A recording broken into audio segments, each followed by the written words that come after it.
Power star Pawan Kalyan రాజకీయంతో పాటు సినిమాల్లోనూ బిజీగా ఉన్నారు.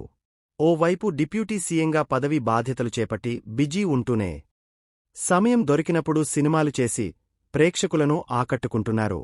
ఈ క్రమంలోనే గత ఏడాది 2 సినిమాలను ప్రేక్షకుల ముందుకు తీసుకొచ్చారు. హరిహర వీరమల్లు సినిమాతో పాటు ఓజీ సినిమాతో ప్రేక్షకులను అలరించారు. ఓజీ సినిమా మంచి విజయాన్ని అందుకుంది. కాగా హరిహర వీరమల్లు సినిమా అనుకున్నంతగా ఆకట్టుకోలేకపోయింది. ఇక ఇప్పుడు హరీష్ శంకర్తో కలిసి ఉస్తాద్ భగత్ సింగ్ అనే సినిమా చేస్తున్నారు పవన్. గతంలో ఈ ఇద్దరి కాంబినేషన్లో గబ్బర్ సింగ్ అనే సినిమా వచ్చిన విషయం తెలిసిందే. గబ్బర్ సింగ్ సినిమా ఎంత పెద్ద విజయం సాధించిందో ప్రత్యేకంగా చెప్పాల్సిన అవసరం లేదు.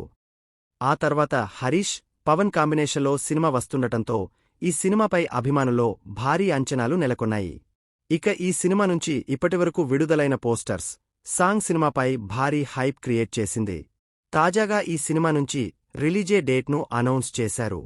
ఈ మేరకు అదిరిపోయే పోస్టర్ను విడుదల చేశారు. పవన్ కళ్యాణ్ నయా చిత్రం రిలీజ్ డేట్ అనౌన్స్మెంట్ చేశారు. ఈ ఏడాది మార్చి 26న విడుదల కానుంది ఉస్తాద్ భగత్ సింగ్. 14 ఏళ్ల తర్వాత రిపీట్ అవుతున్న గబ్బర్ సింగ్ కాంబినేషన్. దాంతో ఫ్యాన్స్ ఈ సినిమాపై భారీ అంచనాలు నెలకొన్నాయి. ఇక ఈ సినిమాలో పవన్ కళ్యాణ్ సరసన శ్రీలీల, రాశిఖన్నా నాయికలుగా నటిస్తున్నారు. ఇక ఈ సినిమాలో పవన్ పవర్ఫుల్ పోలీస్ ఆఫీసర్గా కనిపించనున్నారు. ఈ సినిమాతో పవన్ కళ్యాణ్, హరీష్ శంకర్ భారీ హిట్ అందుకోవడం ఖాయం అంటున్నారు అభిమానులు.